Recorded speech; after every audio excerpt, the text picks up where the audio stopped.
अंतर्राष्ट्रीय विधि के अंतर्गत बहुत सारी बातें, बहुत सारे बिंदुओं पर हमने पीडीएफ के माध्यम से, यूट्यूब के व्याख्यान के माध्यम से चर्चाएं की हैं। इसी क्रम में आज का जो हमारा विषय है वो रहेगा राज्य उत्तराधिकार। अंतर्राष्ट्रीय विधि में राज्य उत्तराधिकार की जो शब्दावली है वो क्या है, उसका क्या अर्थ है, उसकी क्या परिभाषा है, क्या इसका महत्व है, क्या इसकी प्रकृति है, इसके संबंध में हमारी चर्चा रहेगी। राज्य उत्तराधिकार का अर्थ और परिभाषा की जहां हम बात करें तो एक विद्वान हुए हैं फेनविक। फेनविक क्या कहते हैं? फेनविक कहते हैं कि अंतर्राष्ट्रीय विधि में राज्यों के उत्तराधिकार के नियम को ग्रोसस ने प्रारंभ किया। यानी ये इम्पोर्टेंट बात है ध्यान देने वाली कि अंतर्राष्ट्रीय विधि में राज्यों के उत्तराधिकार के नियम को फेनविक के अनुसार ग्रोसस द्वारा प्रारंभ किया गया। ये जो उत्तराधिकार का नियम है ये ग्रोसस ने प्रारंभ किया, ऐसा फेनविक मानते हैं। उत्तराधिकार के विषय में विधि के नियम ग्रोसस ने रोमन विधि से अपनाया। रोमन विधि के अनुसार, रोमन विधि क्या है? रोमन विधि के अनुसार जब किसी व्यक्ति की मृत्यु होती है तो विधि में उसके उत्तरदायित्व तथा अधिकार उसके उत्तराधिकारियों को प्राप्त हो जाते हैं। यानी उत्तराधिकार के जो विषय है उसमें विधि के जो नियम हैं वो ग्रोसस ने रोमन विधि से अपनाए। यानी फेनविक कहते हैं कि ये ग्रोसस ने प्रारंभ किया उत्तराधिकार के नियम की बात जो है वो तो, और ग्रोसस ने ये जो उत्तराधिकार के विषय में जो विधि के नियम हैं वो रोमन विधि से अपनाए। और रोमन विधि क्या कहती है? रोमन विधि ये कहती है कि जब किसी व्यक्ति की मृत्यु होती है तो विधि में उसके उत्तरदायित्व तथा अधिकार उसके उत्तराधिकारियों को प्राप्त हो जाते हैं। ये नियम ग्रोसस ने राज्यों के उत्तराधिकार के विषय में भी अपनाया। यानी रोमन विधि में व्यक्ति की मृत्यु के बाद उसके उत्तरदायित्व तथा अधिकार उसके उत्तराधिकारियों को प्राप्त हो जाते हैं, तो यही नियम ग्रोसस ने राज्यों के उत्तराधिकार के विषय में अपनाया। बाद में कुछ अंतर्राष्ट्रीय संधियां हुई जिनके द्वारा उत्तराधिकार संबंधी विधि के नियमों का विकास हुआ।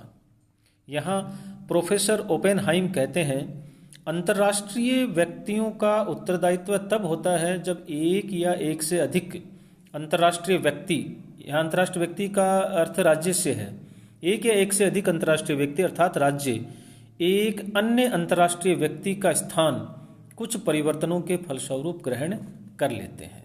ये बात ओपेनहाइम ने कही। राज्यों के अभ्यास से यह संकेत मिलता है कि अंतर्राष्ट्रीय विधि के अनुसार सामान्य रूप से राज्यों का उत्तराधिकार नहीं होता है और एक अंतर्राष्ट्रीय व्यक्ति या राज्य के लुप्त हो जाने से उसके अधिकार तथा कर्तव्य भी सामान्यतः लुप्त हो जाते हैं। और यहाँ ओपेनहाइम का जो ये कथन है ये काफ़ी हद तक उचित प्रतीत होता है, परंतु ये कहना कि अंतर्राष्ट्रीय विधि के अंतर्गत राज्यों का उत्तराधिकार होता नहीं उचित नहीं होगा। वास्तव में अधिकांश विधि शास्त्री इस बात से सहमत हैं कि अंतर्राष्ट्रीय व्यक्ति तथा राज्य के लुप्त होने से उसके कुछ अधिकार तथा उत्तरदायित्वों का वास्तविक रूप से उत्तराधिकार होता है तथा नया राज्य जो उसका स्थान लेता है उसे उसके उत्तरदायित्व तथा अधिकार प्राप्त हो जाते हैं। राज्य उत्तराधिकार शब्दों का प्रयोग उचित प्रतीत नहीं होता है क्योंकि ये राज्य विधि में उत्तराधिकार की विधि पर आधारित है। राज्य विधि के अंतर्गत ये नियम है कि जब किसी व्यक्ति की मृत्यु हो जाती है तो उसके अधिकार तथा उत्तरदायित्व उसके वारिसों को प्राप्त हो जाते हैं, परंतु जैसा कि ऊपर स्पष्ट अपन ने चर्चा की है, बात कही है कि अंतर्राष्ट्रीय विधि में जब तक राज्य दूसरे राज्य का स्थान लेता है तो सामान्यतः अधिकार तथा कर्तव्य भी लुप्त हो जाते हैं, तो कुछ क्षेत्रों में अपवाद के रूप में उत्तराधिकार होता है। तो यहाँ राज्य उत्तराधिकार शब्दों से ये बोध होता है कि जो राज्य किसी राज्य का स्थान ग्रहण करता है उससे उस राज्य के सभी अधिकार तथा उत्तरदायित्व प्राप्त हो जाते हैं, परंतु वास्तविकता यह है कि कुछ सीमित क्षेत्रों में ही उत्तराधिकार होता है। इसके अतिरिक्त इस बात में बड़ा मतभेद है कि राज्यों के उत्तराधिकार होने पर किसी सीमा तक पूर्ववर्ती राज्य के अधिकार तथा कर्तव्यों का उत्तरदायित्व होगा। अब राज्य उत्तराधिकार के प्रकारों की हम बात करें तो राज्य उत्तराधिकार के कई प्रकार हो सकते हैं, जैसे सार्वभौमिक उत्तराधिकार, दूसरा एक ले सकते हैं हम आंशिक उत्तराधिकार। सार्वभौमिक उत्तराधिकार किन परिस्थितियों में होता है उन पे भी चर्चा होनी चाहिए। यानी दो उत्तराधिकार की बात की, राज्य उत्तराधिकार काइंड्स ऑफ स्टेट फंक्शंस का जो है, मतलब राज्य उत्तराधिकार के जो दो प्रकार हैं उनमें से एक सार्वभौमिक उत्तराधिकार है और एक आंशिक उत्तराधिकार है।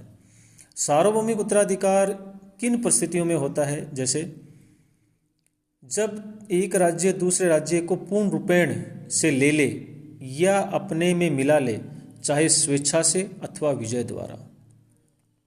दूसरी बात, जब किसी राज्य के दो या अधिक भाग हो जाएं और उनमें से प्रत्येक भाग अलग अलग अंतर्राष्ट्रीय व्यक्ति या राज्य बन जाए या पड़ोसी राज्यों द्वारा जीत लिया जाए। तो सार्वभौमिक उत्तराधिकार दो परिस्थितियों में हो सकता है। पहली परिस्थिति, जब एक राज्य दूसरे राज्य को पूर्ण रूप से ले ले या अपने में मिला ले, चाहे स्वेच्छा से अथवा विजय द्वारा। और दूसरी परिस्थिति क्या है, जब किसी राज्य के दो या अधिक भाग हो जाएं और उनमें से प्रत्येक भाग अलग अलग अंतर्राष्ट्रीय व्यक्ति या राज्य बन जाए या पड़ोसी राज्यों द्वारा जीत लिया जाए। और दूसरा है आंशिक उत्तराधिकार। और आंशिक उत्तराधिकार किन परिस्थितियों में होता है? पहली बात हम करें, जब किसी राज्य का कोई हिस्सा विद्रोह करके अथवा करार या समझौते द्वारा उससे अलग हो जाता है तथा स्वतंत्रता प्राप्त करके एक अलग अंतर्राष्ट्रीय व्यक्ति यानी एक राज्य बन जाता है। बांग्लादेश का पाकिस्तान के विरुद्ध विद्रोह करके स्वतंत्रता प्राप्त करना और उसके पश्चात अलग राज्य बनना आंशिक उत्तराधिकार का एक अच्छा उदाहरण हम मान सकते हैं। दूसरा परिस्थिति, जब किसी राज्य को दूसरे का कुछ हिस्सा हस्तांतरण कर दिया जाता है या मिल जाता है, एक परिस्थिति ये हो सकती है। और तीसरी परिस्थिति, जब कोई सार्वभौमिक राज्य किसी संघात्मक राज्य में मिलकर अपनी स्वतंत्रता का कुछ भाग खो देता है या किसी दूसरे राज्य के संरक्षण में आ जाता है। तो ये तीन परिस्थितियां हैं जो आंशिक उत्तराधिकार की बात करते हैं। पहली कौन सी?